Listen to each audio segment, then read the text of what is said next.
thanks for stopping by.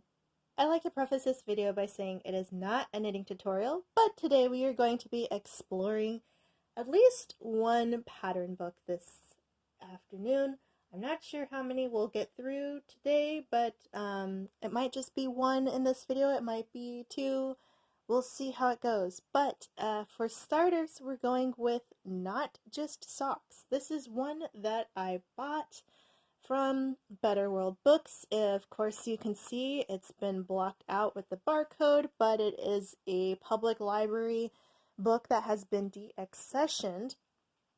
And, you know, just by looking at the cover, it looks like it's from some time ago. I'm not sure. We're going to take a look at the copyright date just to see when exactly this was published, but the colors and the nails, I mean, who doesn't love a red nail? Just something about the shape of it just seems so like early 2000s, maybe late 90s. I'm not entirely sure. But I wanted to, oh yes, and pardon the, you probably are like, what the heck's going on here? This is actually, anytime you've seen this blanket on display, it's been underneath or on top of a box that's in the room. Everything right here is in front of the futon that I usually film in front of. So I'm just having to make do with the spaces I have in this room right now. And until my partner can figure out what they want to do with their stuff. But long story, of course, of the usual pause and pearls windedness, I'm going to flip through this with you and show you some of the designs that I am thinking of and have yay or nayed for my holiday projects for 2021. I'm not sure if you see this one before or after the video where I'm talking about my plans, but there are a couple patterns in here that I do want to write on my list for people that I'm going to be knitting for this year, and when they show up, I'm definitely going to point them out to you. So let's begin. So let me see when this was made. Honestly, I haven't looked at the copyright date yet. I was just like, wow, this looks old. Okay, yep. 2004 right here it's saying. So I wasn't too far off. Man, 2004 seems like so long ago. I mean, golly, look at that. And I will say that in one of my videos that I made, I was pointing out that, and I didn't mention it at the time, but it was this book where the Lana Grossa sock yarn has been advertised as pretty much every single pattern in here is saying that they're using the Lana Grossa yarn. So I had asked you guys, or at least you will see in the future if that video comes up after this one, asking you if you've noticed that in pattern books as well, where either pattern books or a pattern maker is always like advertising a specific yarn brand to use for their projects.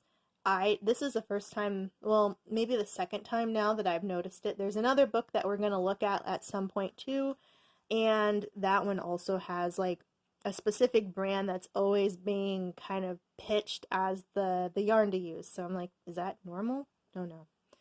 I use all kinds of yarns. So the very first thing when I was looking at this, and if you guys remember me talking about my calendar of knitting, which, if you don't remember it, is right here. So wonderful, so pretty. I have scarf listed for cousin's boyfriend. Scarf.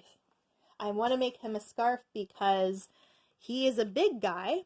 He's tall, especially compared to the rest of my family. We're all on the shorter side, and you know, I don't think anyone in my immediate family is over 6 feet tall, and that's including the men.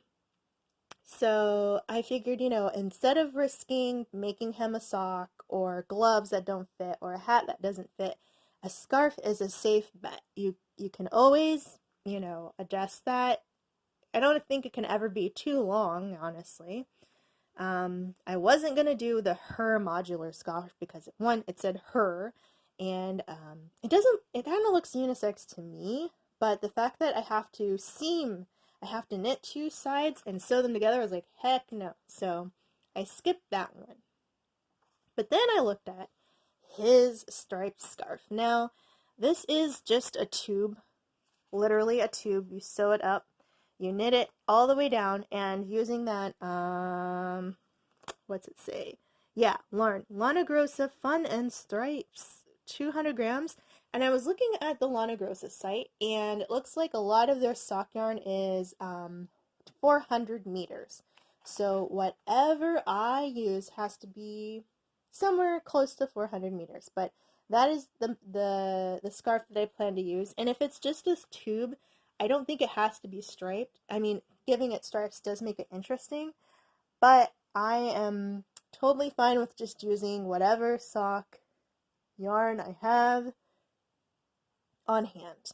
Now, these were kind of cool, but they're a little too long for my liking for my family, so I actually decided, well, that wasn't a pattern, that was just a picture of one. But I'm thinking of going with the gloves, perhaps for my, unsure yet who to make these gloves for. I was thinking maybe my cousin, but I'm like, I don't know. Maybe the gloves. But then I saw these fingerless gloves, and I'm not a fan of, I think the frill is cute, but I'm not a fan of it for this particular style. So I'm thinking the fingerless gloves, but making them, I know it says make the rib cuff for a guy. A little sexist there. I think the rib cuff is better because then it's actually going to fit snug on the hand. This is a little too loose and flappy for me. And because, if it's my cousin's daughter, she's a petite girl, so a rib knit will help it stay on her little tiny wrists better. So I'm going to try those, but I'm going to do the rib cuff option. But then I saw mittens, and I was like, maybe mittens would be better. Then I don't have to worry about fingers at all. So if I could do mittens for everybody else, that might work, as I have heckin' sock yarn. I have so much sock yarn, I can easily make 2 mittens easy peasy, because I'm thinking like my hand versus my foot. My hand is shorter than my foot, and if I have a little bit of a cuff, this is still shorter than if I had like a full, I'm showing you, if I had like a full leg and then heel and then foot out here. I definitely have enough yarn to make 2 mittens per hank or skein or ball or whatever I have. So I'm thinking mittens. They're variegated. Some yarns are variegated. It'll keep it cool and interesting. So I'm thinking like maybe fingerless gloves for some people, maybe mittens for others. I don't think I have any dog projects planned, but I definitely have 2 dogs I could knit for. I'm not doing socks. I've already done socks. Not really a fan of leg warmers. Then I thought about hats. I'm like, ooh, hats might be cool. This skater beanie, it seems like it might be easy enough. I have already knit hats for several people, but I had some kind of like maybe people on my list to knit hats for, so I might do this one for them if I have time. They're kind of like if they get a present, great. If they don't, not the end of the world. But even though this is like a sideways hat, this one seemed kind of cool too. Or a stocking cap. That seems fun. I haven't knit anything like that yet. And that seems easy enough. And then, of course, you have like a drawstring bag. I've seen bags like this in some other books, and I'm thinking it's better as like an accessory with something in it. So I'm not planning on doing any bags for this time. I mean, maybe as like an extra gift for somebody else if I have time, but not as the first thing to do. I didn't think about vests because these are going to take a long time. Same with a poncho. Not something that I plan on doing just because they take a long time. There's all these cute little things for babies if I had to knit for any little kids. Um, but that's kind of where I am right now with this book.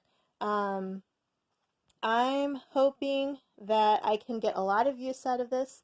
I grabbed it just because, one, the title alone pulled me in. I'm like, using sock yarn for other projects? That sounds great. Because at the time, and it's still currently the situation, I have a lot of sock yarn. And depending on if you see this video first or the other one that I filmed where I was talking about my inventory of yarn, I have a lot of sock yarn and I need to use it. And of course I want to use it for myself, and knitting socks does take a little bit of time because the yarn's so tiny. So I'm thinking of like, what are these other cool yarn busting projects I can use with the same yarn, save the yarn that I bought specifically for cool socks for me, and then use the rest for other things. And so that's where I'm hoping this book comes in. So with that in mind, I know we flipped through this one kind of quickly, but let me know if there are any patterns that looked pretty cool to you. Let me know if you've used sock yarn in other ways as well, just to kind of use it as stash busting. There are a couple sock yarn projects that I saved in Ravelry. It's like sock head or sock cowl or something like that, which is like use a hank of sock yarn and make a cowl. And I'm like, that's a fun idea. But I do want to use the books first that I already have purchased in my collection or have been gifted to me. And this is one that I bought, so I want to definitely use what I have before I go back to the stuff that's online. So let me know your thoughts on not just socks, and I'll catch you in my next one. Bye!